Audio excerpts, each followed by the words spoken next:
Hi, and welcome back. Today, we are going to be covering the new socialite drama Feud, Capote and his Swans. Let's get into it. Let's get into it. Okay. The I- drama, baby. The drama. The drama, the drama, the drama.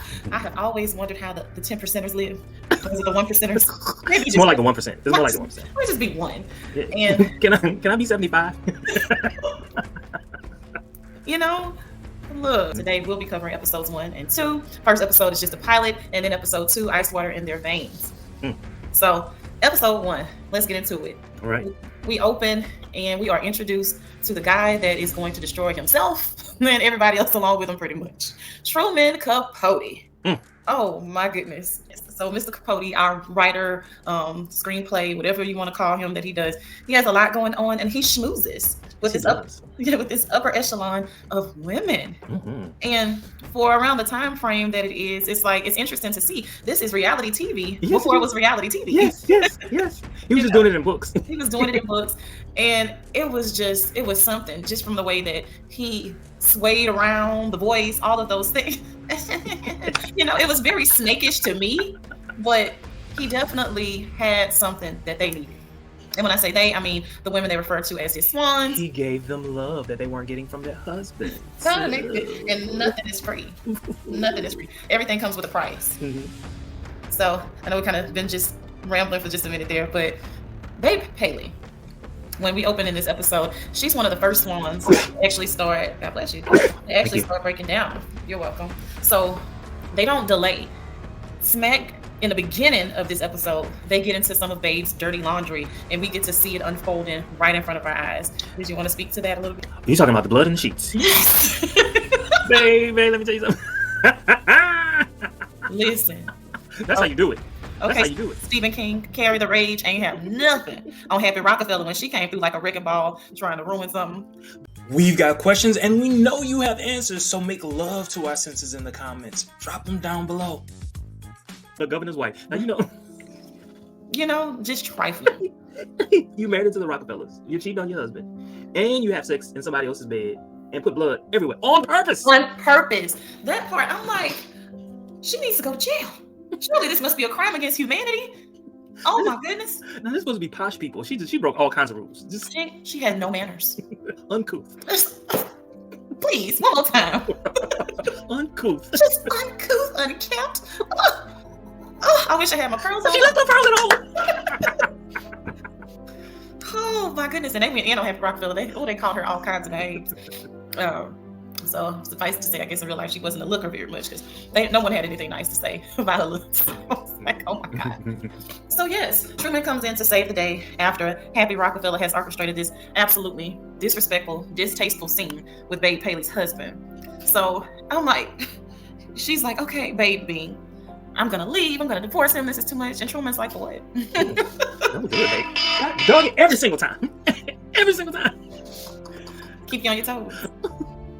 I'm sorry, what were you saying? Truman is like, leaving for what? Yes, no, baby. No, babe. Don't do it. That's disaster. Why would you do such a thing? Ew. He's like, you know what? Now is the time for you to get whatever you want. Think about it. What do you want? What do you want the most? What did she say? I forgot what she said. I don't remember what she said she wanted. But he kind of put some things out there for her. And like, yeah, you know what? That would probably be nice. He gives her a Valium and some scotch. Much like Lafayette. I was thinking so. Like, what is it with you giving these people these hardcore drugs? And they probably weren't very regulated back then. So the Valium was probably much stronger. And the scotch was probably stronger too. True. All true. So here's a Valium. Here's some scotch. Stay in your marriage. You'll be fine. Get the money, baby. Get the money. So even with her, in the beginning of this, he kind of starts. Well, okay, so I have a question. Do you think he wanted her to stay with him because of what he would get out of it, or because that's what he really thought was the best thing for her to do? I was kind of ambivalent about that. Oh, a good word. I love it. That's a sexy word. I'm conflicted. It was the bad part. What an axiom. Cool. Come on, we're just gonna get on here and just say $10 words. I'm sorry, what were you saying? I'm conflicted, because at face value I want to say you're doing this just for yourself. But part of me feels like he really felt that way. Okay. I can see both sides, honestly. That's why, like, I couldn't. It's heads or tails. I couldn't make a decision. And I'm wondering, just the way that things played out on the screen, I don't know that he set out for things to go the way that they did from the very beginning. Yeah. At any rate, Babe decides she's going to stay in this marriage with her husband because Truman gave her some Valium and scotch. Perfect remedy for a broken heart. Drugs and liquor.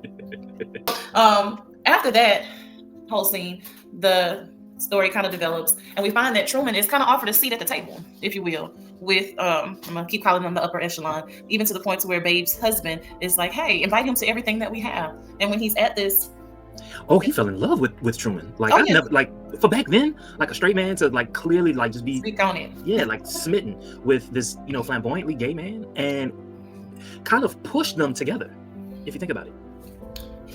And I don't want to use the quote too early that Demi Moore used to refer to him when she, even jumping ahead, but it's like, I'm going to just say that he liked to be entertained by him, Mm-hmm. And that was interesting. So when he does actually attend this dinner, and he has all these quips and everything, he kind of outs Ann Woodard. He absolutely outs Ann Woodard at this dinner, and it's like, hey, I'm going to write a book about one of the people that she's a B level, but she killed her husband. Mm-hmm. And I'm like, oh my goodness, he absolutely destroyed this woman. Destroyed her, and they were friends. Mm-hmm. That's the part that I did not like. See, I don't know about you, but my friend is my friend until the end. Like, behind closed doors, I could tell them, nah, you shouldn't have done that. To the world, I'm never. He did it in front of everyone. It was the most awful thing. And it's like, even if there was some truth to what he was saying, like you said, if you're my friend, you're my friend. Even if we dissolve the friendship, That part. I'm not going to do it that way. I'll never talk to you again. And even as a writer, because we put out content, right? Mm-hmm. No, that's off limits. And then especially not the way in which he did it. It was so public. It was so nasty, and I don't want to jump ahead, but it got really, really awful with how he handled Anne. But she had a little something for him on her ride down, if you will. Back to the dinner. Her husband, Babe Paley's husband, even at the dinner, even after Truman is dancing for them, I'll say it that way, dinner went great. He still persists to openly cheat on his wife, even after the dinner, to the point that Truman sees. Bill doesn't even bother to leave the property. He is right there. Windows open, everything. He ain't give a damn. No, not even a little. So I thought that was interesting, how it was just this complete just callousness of it all. Just like, okay, I'm rich, I'm married, not a factor. I have extramarital affairs, and who's gonna check me? You know what I thought was interesting? Not necessarily in that scene, but in the scene right afterwards when Truman walked in, and basically Babe is just like, well, did you see him? Did you see what he's doing? Mm-hmm. To be so open about a situation like that with a man that let's face it, for all intents and purposes, she didn't really know him. Mm-hmm. You're basically confiding in this man. You don't know, like, clearly he just talked about this other woman. Yes, she didn't see the signs. It was so easy, and the fact that he used to be friends with Ann, and now her business is just today's news, and he's just moving on from it. But she confided in him so much. Like, I guess she didn't have a therapy. He was her confidant. Didn't have a therapist. He was her confidant, tell all to Truman. So, switching gears a little bit, Truman's financial state. You're up here doing life and having these extravagant dinners with upper echelon, doing all these things. Meanwhile, Truman, you are in so much financial trouble behind, I guess, maybe taking advances on books or what have you. So remember that scene they have, and he's on the phone explaining to people, well, I don't have it. Like, I can't pay nothing. So it's like, look, Truman, real talk. I understand, sometimes you're going to pay the light bill, you're going to eat a sandwich. What you going to do? I get it. But you are up there schmoozing with these rich people, doing all of this, and you barely got a can of Spam in the cabinet. Yes. And $250,000 at that point in time, that was like $1 million to us right about now. You know what I'm saying? Who gets an advance of $250,000 anyway? Like, I don't know. Like, I need to start writing books. No, really, instead of just reading them. Because how much does that pay? Okay. So we get into seeing a little more into Truman's personal life as opposed to that of the Swans at this point. So now we're deep into his stuff. We see the financial trouble. We see the relationship trouble with he and Jack. And by the way, Jack's character was cute. Okay, is Jack the older one or the younger one? The older one. Okay. Jack was handsome, and you just messing all over poor Jack, and he genuinely loved Truman. Genuine. And like, how did you? Okay, I don't. Say it. Say it. To say that this man is as handsome as he is, and he's in love with Truman Capote. Like, how dare you, Truman, mess over this man? in the worst disrespectful way. Truman, oh my goodness, that mouth gets him into trouble later. Sometimes that mouth will get you into some good things, but that mouth will get you into some bad things too, Truman. You know who he reminds me of? Notwithstanding the fact that his name is Truman and Will and Grace. Will's last name was Truman, right? Yes. But he reminds me of, oh my goodness, what was her name? I can't think of her name right now. She was on that show. She was the drunkard, the rich one. Karen. What's Karen? Karen Walker. That's what he reminds me of. From the voice to the attitude. Oh, baby. The drama. What? The theatrics. Was that episode 1 when his young beau was cutting the turkey? Oh. And he said, "Oh, he's just envisioning that's me." Sorry about it. Oh no, don't, you got to freeze. You got to wait till, because that was a whole scene. That was a whole scene. So I wanted to turn the TV off, but then I wanted to rewind it and keep watching it all fall apart again. It was a hot mess, but it was beautiful to watch on screen. But anyway, because we're getting into that guy in this next scene. He and Jack kind of have it out. Truman escapes to the steam house and goes. Okay. Get his little Peter whacker rubbed out in the steam room. So I was like, oh, you a dirty little trollop. Do it. He's in the steam house, and so that's where he meets John O'Shea. So the way it played, okay, I'm guessing this is their first interaction. He's like, oh, you're Truman Capote. Like, what you doing in here? Oh, okay, cool. Well, let me go into this towel. They're having a whole conversation. I'm like, this what happened in steam house? And he is psychoanalyzing this man. I'm talking about he's a sexual sociopath. I had to look that up. I mean, he just clocked this man from the beginning to the end. Like, he'll have sex with anybody at any time for any reason. He knows how to read people. If nothing else, Truman can get under your skin and make you damn near kill him with the things that he says. So I'm like, wow, just meet up at the steam house and go for what you know. Okay. That's an experience I've never had. No, me either. What do you mean I go to the steam room and I'm just getting steamed? I'm wasting my doggone time. Oh. I'm in here losing weight. That's not. I don't want to lose weight because of the steam. Okay, for other reasons. Okay, for cardio. This is not okay. But at any rate, speaking of John O'Shea, so after that whole interaction, he ends up, I guess, developing some type of relationship with John and invites him to the luncheon with the Swans. And I'm like, oh my goodness. So he's at luncheon with the Swans and they're playing nice. But as soon as he goes to the bathroom, they're like, what the hell, Truman? Like, what are you doing? And tell us what this is and quick, because he's going to be back soon. Like, basically, he's awful. You're awful. Why are you cheating on Jack? What is going on with you? And so he's just really blasé. But luncheon does get really interesting after that, because who is in the restaurant? And we mentioned her earlier, our Ann Woodard, that he is accused of murder. She gives it to him too. Oh yeah, she outright confronts him and, hey, we were friends. How could you do this? You're ruining my life. And he doubles down and he's like, well, I did it because you called me, and I don't want to say it on screen. I'm going to say she calls him a derogatory term. A Tinkerbell. Let's just say a Tinkerbell. Tinkerbell sounds nice. That's what Amy called him. And then she's like, and for the record, I didn't call you that. She goes in. Say it. And said something worse. I said, you know what? Demi Moore, god dang it. Oh, she deserves an Emmy for that one. She did it so well that she got right up on him and said it in his face and then throws a drink on him. So that whole display was hilarious to me. Imagine me eating my 1% of lunch and I look over and somebody's having a drink thrown in their face. We don't do that here. It was very Jerry Springer. It was so Jerry Springer. Those were the days, Jerry Springer. Oh Lord Jesus, I used to stay up late just to watch Jerry Springer in college. It got a little old after a while, but likewise. So yeah, I was like, wow, that was something to see. So moving forward, after that scene at the luncheon, they kind of go into displaying a little bit more of how much of a drinking problem Truman has, and he is propositioned by John when they're on the train. And he's like, hey, you don't have writer's block. You're not using what you have. So it's like he kind of floats the idea to him to write about the women at the La Côte Basque. In that scene, I'm like, okay, John, you're going to be a problem. So shortly thereafter. Or his muse. Oh, yes, his muse. But my goodness, he paid the price for that muse. He sure did. Woo! Personal. I don't know if I would have decided to leave my wife for him. He seems so flighty. But the guy himself was unhinged. So I'm not surprised that he made terrible decisions. Well, they both make terrible decisions, just to be honest. I mean, they're both cheaters. They're both psychopaths. That too. In their own right. But not shortly after that, Truman releases his expose and Esquire, and all manner of hell breaks loose. Babe is destroyed emotionally. So much so where, to quote Babe, she says, she refers to him as a homosexual court jester singing for his supper. Where was the lie? Where was the lie? Because they were paying for everything. The ultimate price. I said, wow. The way she strung those words together. That was a read. A wordsmith. That was so poetic. I was like, wow. Babe, you had it in you. I did not know you had it in you. But No, I wasn't expecting it from her. I was expecting it from one of the other ladies because, they're quicker with their wit.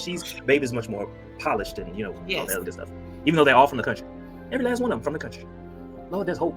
There's hope. There is.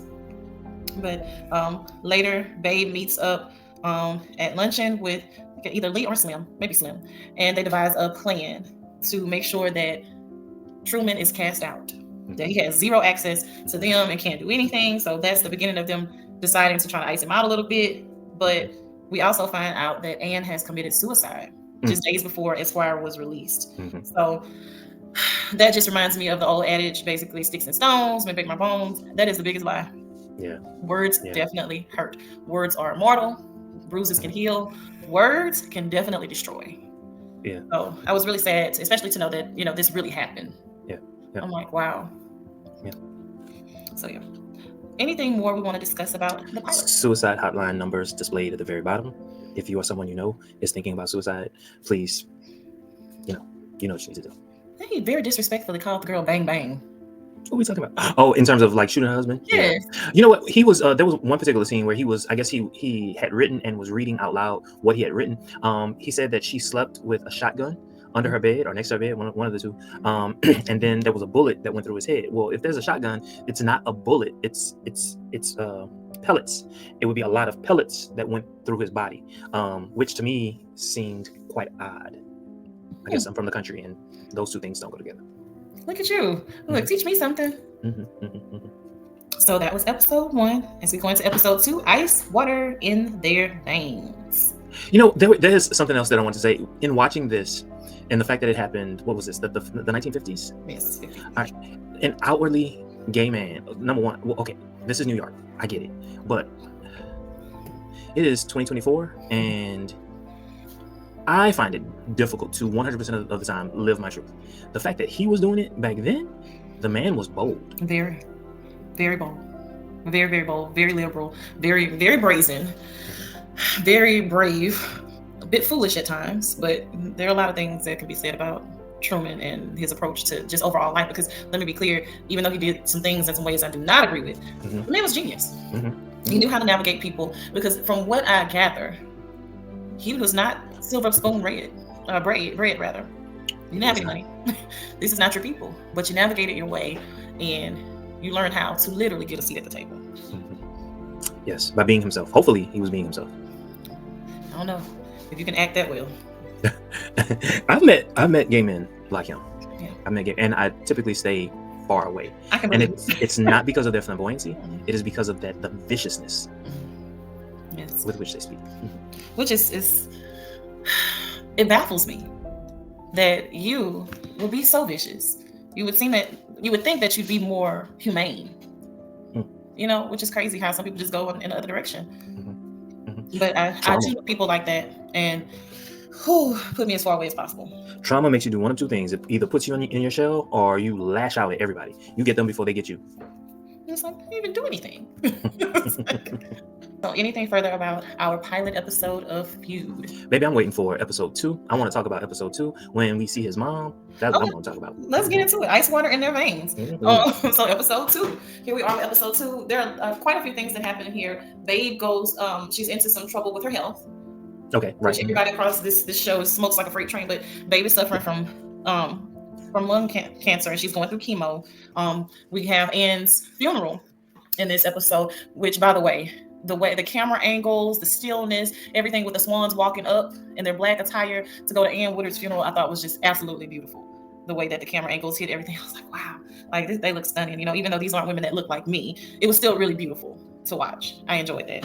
Even though it was a sad occasion, just seeing that on film was actually really beautiful. Now, do you think, this is just a question, do you think that they were hypocrites? I mean, because they certainly weren't in her corner. They were in Truman's corner. And let's be honest. Okay, so by this point, they had been wronged by, this is a question because I'm fuzzy because they keep going forward and backward in time.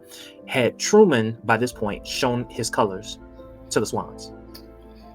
Yes. Okay. The funeral, because the exposés came out. Remember, she perished a few days before it actually dropped. So at this point, they are well aware. Okay. To your point, I do think there's some hypocrites because it was cool. Well, let me not say it was cool. But I don't find that they didn't light into Truman for handling her the way that he did. You had one of the Swans trying to calm everything down at the luncheon. However, it was more so telling her like, hey, you're making a fool of yourself, all of these things, as opposed to just outright, Truman, this is wrong. Truman, you should not have done this. Mm-hmm. Oh, but when your time came around, we squatting up, we icing you out, all of these things. So I do believe to some degree it was very hypocritical. You know, in which she wasn't their friend, but she's still a human. We dined in the same places. Yeah, she was in the outer circle. B level. B level.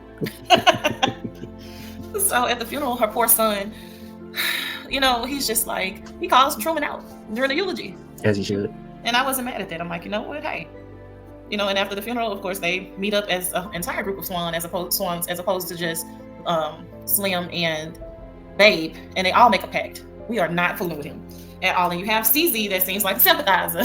She's like, well, I'm sure he's very sorry, and blah, blah, blah. And they're like, we're not dealing with him, and you better not deal with him either.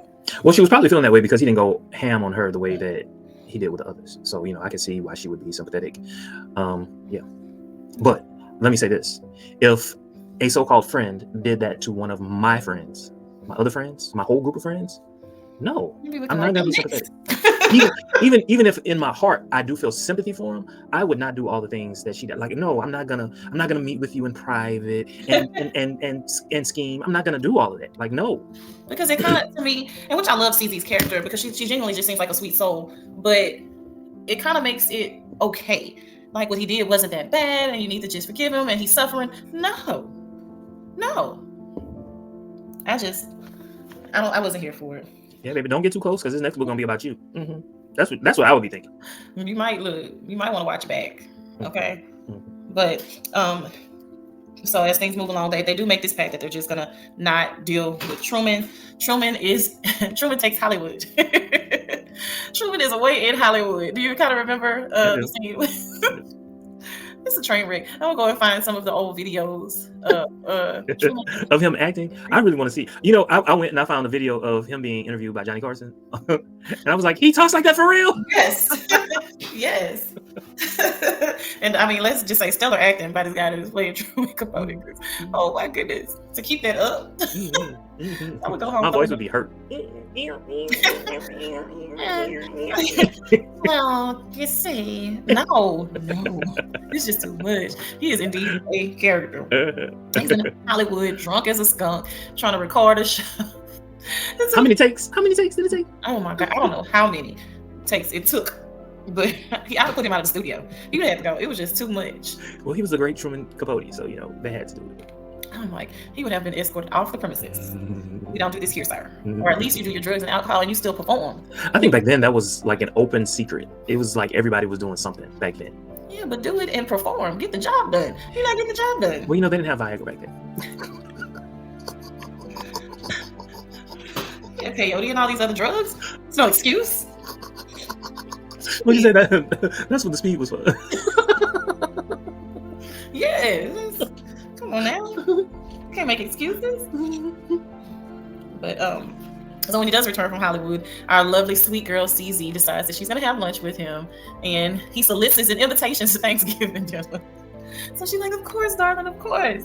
Oh, but she didn't make it out of there good. She's still sitting at the table where she got caught. She got caught holding hands with Truman at this lunch, and I think that was Melvin Lee. Lee that caught her like it was a cheating wife cheating on her husband. Oh, you're in trouble now. Oh dear, I guess I've gotten you in trouble with the other gals. You slippery, slimy, sneaky snake. Oh dear, but what did you expect? You're eating lunch in front of everybody. Everybody in New York knew. at the regular spot. Yes.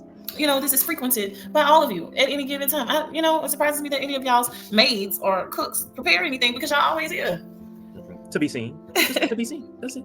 And so, but just as fast as CZ invites him to Thanksgiving, he is uninvited. When the other swans get on her head, specifically Slim, I really don't want trouble with you. That's too much energy. Like, basically, go ahead and end this. Because I told you we wouldn't dealing with him. And you act like you didn't get the memo. So let me show up to you while you're brushing on your horse. But it was the gift that she gave. Oh, from the same gift that Babe gave her, she gave it to her. Like, that was a stroke of genius. And to say that Babe was the one that gave it to her. To say, oh no, baby, you are in this circle. You are in this circle. And I need you right now. Even though I'm sick, I'm weak right now, I need you. Of course, you're playing on the heartstrings. Mm-hmm. Hey, she didn't come to play games. She's serious. Like, when I say no access, no means no. We are all cutting him off. All means all, and that's all that all means. Why are you acting like you don't understand? Mm-hmm. You too. You're not talking to him. Mm-hmm. So she does it. She called him up. Oh, darling, I'm just feeling so dreadful. Truman knew what it was from the moment. But that's okay, because Truman had a plan B. He was gonna be with Johnny Carson, ex-wife. Oh my goodness, played by Molly Ringwald. Yes. And I did not notice that was her at first. Blessed be. She kept saying blessed be, like we had Charmed. Hey, you bring that psychopath John O'Shea with you. But before they even got to the dinner for Thanksgiving, there was some violence that happened because originally they were supposed to go and have Thanksgiving with the Swans, but because Truman is canceled, John's access is canceled too. So originally John cancels dinner with his family to go be with Truman, to be with the Swans. But when it's canceled, he's like, you know what? I'm just gonna go spend Thanksgiving with my kids. Woo! And then the verbal assassination begins. Mm-hmm. Truman starts going off at the mouth. Mm-hmm. What did he say? Huh? Remind me, what did he say? He basically says that he's a closeted homosexual whose family doesn't want anything to do with him, and he's coming for his manhood, he's coming for his job. He says all kinds of horrible things to him. So much so to where he punches Truman in the face and like, don't you ever talk about my family like they some words on your pages in your book. Like, I am not that guy. Don't like, I'm not the one. Whew. It's like Truman again. Sticks and stones, that's not a real thing. Words hurt. You have to tread lightly and be careful how you approach people, but his words cut like daggers. So it's just like, on the one hand, and this is the first display of violence that we see, and by the way, violence is no joke, it's not laughing matter, it's very serious, especially domestic violence or violence of any kind, but definitely don't condone it. So let me put that disclaimer out there, not condoning domestic violence. However, I urge people to be cognizant of the things that they say. You have a right to say whatever you want, but is it responsible? The way in which he spoke to John, I am so surprised he didn't do worse. It was awful. So he strikes him, and he strikes him real good. But the surprising thing for me was, like, the very next or same day, you still go. That's typical. That's typical. And begrudgingly though, John, but you know. Oh, but that face that he made just being in their presence. The disgust, the disdain. And by the way, I forget this guy's name, who plays that particular character. He has been openly out as a gay man for years. Like, the real person is openly gay. He's played so many different television shows, and he always does an excellent job. He's handsome. He's a very handsome guy. Yes, he played that caveman role really well. You know what I'm saying, caveman, only because he was aggressive. Oh, you mean in this show? Yeah. Oh, okay, yeah. Mm-hmm. But so even in the midst of this, you have Jack still waving the banner for poor Truman, like even approaching Babe. He's in a very bad situation, and maybe you should just talk to him. And it's like, Jack, you keep trying to save him. He's terrified for Truman. He is absolutely terrified for him. And she's like, babe, no, not gonna happen. I'm not going to talk to him. I'm not gonna get his hopes up. I don't forgive him. Bottom line, plain and simple. Look, and my question for you is, why do you keep putting up with this? Do you feel like this is the best you can do? Clearly. Because you're still so loyal to him, and he's awful to you. Clearly. Like, no, thank you. Don't want any parts of this. So I thought that's interesting that you have Jack still just so in love with Truman or what have you, and he still wants to save him. I don't know. I was gonna pontificate about that for a second, but I don't think my ideas are truly formed. It's just so many different questions that I have about the relationship. Like, why would you be in love with this man who cheated on you, and you're trying to protect him? This is the man that he cheated on you with. Now, there's we don't know whether or not they had an open relationship. I don't know. They didn't give a lot of background for me, and of course, me being the avid researcher I am gonna go digging, to see how much more I can find out. But they, to me, or at least not yet, they didn't give away a whole lot about their relationship, because even when Jack's character comes into play, it's in the midst of Truman and his financial crisis or whatever. So they don't really delve into the actual backstory of Truman and Jack. We don't know how the relationship formed. We don't know, at least I didn't catch it if they did say it, how long they've been together. Nothing. So I just wonder about that, or if they'll actually touch on that. So this Thanksgiving dinner, this is going towards the end of this episode where we get into your favorite lady that shows up in Truman's head. Do you want to speak to that? The great Jessica Lange. So I don't even know where he was, but clearly he was by himself. And so, is this this was the scene? The turkey scene, and then so he went to go get a drink. Yes. He wanted a screwdriver. Carlos. Whatever, and that stupid little voice that he does. Can you get me a screwdriver and here's some money? And I'm like, oh dear God. I know, the man said, close enough. I'm getting paid, okay? I'm getting paid. You can call me whatever. You can call me Dirty Diana. Call me whatever you want. So all of a sudden, everything goes dark, and then enters this woman, this voice that we hear, and she's just like, oh, you did it all for me. You did it all for me. You're just like me, aren't you? You're weird. You're Look, and at first, a little vulgar. I'm not making the connection that she ain't good for real. Because she came in, honey. Why don't you join me? Let me be your mother again. Let me guide you into the pit cell from whence you came. Let me be your spirit guide to the underworld, because that's where your ass is going. Then she said, you did it all for me. He said, and what exactly did I do for you? I was like, yes, tell us what. Oh, it was just so much. It was just, when she was younger, I didn't think of her as, like this profound actress. But in her later years, anything that she does with Ryan Murphy, oh my God, it's gold. It is gold. The first time when I saw her on American Horror Stories, and she was the witch, the head witch in New Orleans. Do you remember seeing that? I don't remember, but my God, you've got to see it. That's what we need to cover. We need to cover that season right there. Oh my God. I love the witchery. Let's do it. Ooh. So you had the white witches, and you had the black witches. Mm-hmm. Do you remember the big girl in Empire? Empire. Yes, Gabrielle, something like that. Yeah. Mm-hmm. She started off on that show right there. Okay. Blew up, literally and figuratively. But that whole it had so many good gems. It had so many good gems. You gotta watch it. But anyway, what were we talking about? Oh, so Jessica Lange. Jessica Lange, yes. It was almost as if she was seducing her own son. Yes. And I was riveted. I was like, oh my God, what's gonna happen next? It was cunning. It was almost like the scene how beautiful the devil is, and how compelling. She just shows up right in the nick of time. She tells him, you know what, your liver is shriveling up anyway. You're about to die. You might as well just call it quits right now. Come on and join your mama. It was the most beautiful monologue / dialogue that I saw in a while. It was. I enjoyed watching it. It was beautifully played. And I was so glad when you brought it up the other week. I was like, yes. It was so good. Emmy nomination. Yes. She's got to have an Emmy nomination for that. Just for that one scene. And you want more of her. And you see a little bit more of her later on. But I need more monologues or dialogues like that, because she was, oh my God, she was riveting. She was a seductress. I like that word. She was seducing him, and it was beautiful to see. It was beautiful to see that she was possibly his prototype. That he was probably emulating her. Yes. And it's like, okay, even though my mother couldn't get a seat at the table, I'm coming, and I'm coming with the chaos. And with his intellect, they said he had an IQ of over 200 something. Wow. Can you imagine? I'm wondering if I'm in the negative sometimes. No.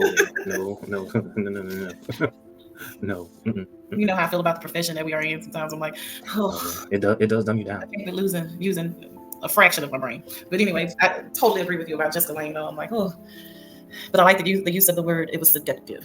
Mm-hmm. I like that. But yeah, like I said, to me, she appeared kind of like the devil. Yes. Just beautiful. You don't see it coming, and can get you into some stuff. And then when he finally rebuffs her, comes back, and what's his real name? Pedro. Carlos. No, I don't know. He called him so many things to her. I can't even remember the guy's real name. I think Carlos was what he said first, but I think his actual name was Pedro. We're just gonna say his actual name is Pedro. Pedro is like screwdriver. Right, before you go back and get screwed over. Oh. And then he goes back into the dining room. What happens? You know, what did John do to that turkey? And what did that turkey do to John? He was just frustrated. He had a psych ward level flash out moment on that turkey because they're like, okay, who wants to carve the turkey? He immediately hops up like a jack in the box and starts just hacking away at the turkey.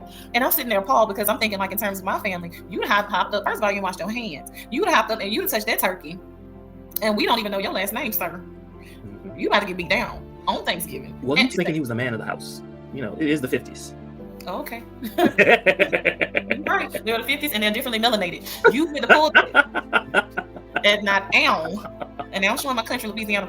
You want to pull that at ow, one of my family members. I can assure you. One thing's for certain, two things for sure. You would have been carved. Chalk outline on the floor, okay? And then it would have continued. But he is hacking away at that turkey. And like you said, Truman's like, oh, it's okay. He's just imagining it's me. Oh, but Truman with the word vomit continues to run that mouth and says horrible things to this man. And he ends Thanksgiving dinner with fewer teeth in his smile than he began with. He deserved it. Oh my goodness, it's like, you gotta stop. He deserved it. He warned you. He warned you. Don't talk about my family. Don't do it. Oh, then he brings up the man's penis at dinner and everything. Well, so that wasn't negative. Oh my God. We all talk about penises at the Thanksgiving table.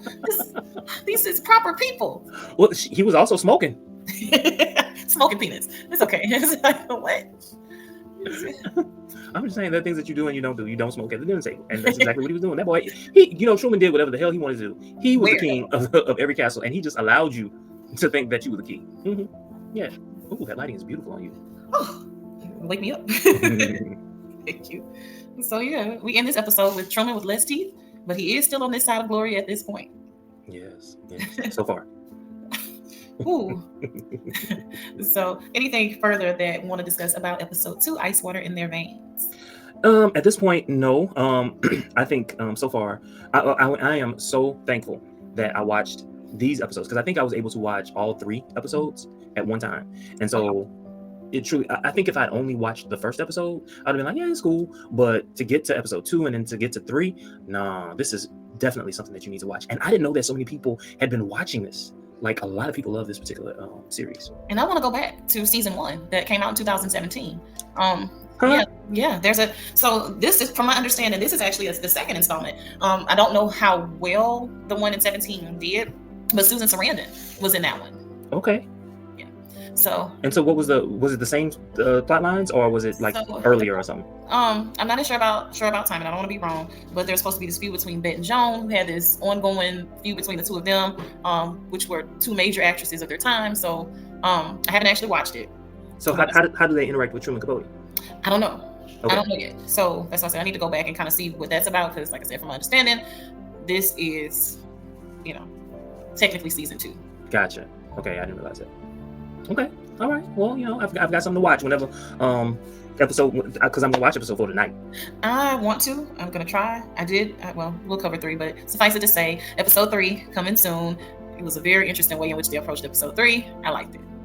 I don't know about episode 3. You don't know about episode 3? Okay, that's fair.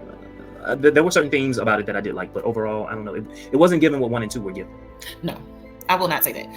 For me, I guess the approach was different, so I like that it was different. It gave me that. Well, okay. We'll get into it. Okay. All right, then. All right. Until next time. Yes, we'll be back feuding again. Wear your pearls. Don't forget to like, comment, subscribe, and share. By the way, we are currently covering True Blood. Thank you all so very much for all of your comments, your likes, clearly your shares, and your subscriptions. Thank you so very much. Have a great one.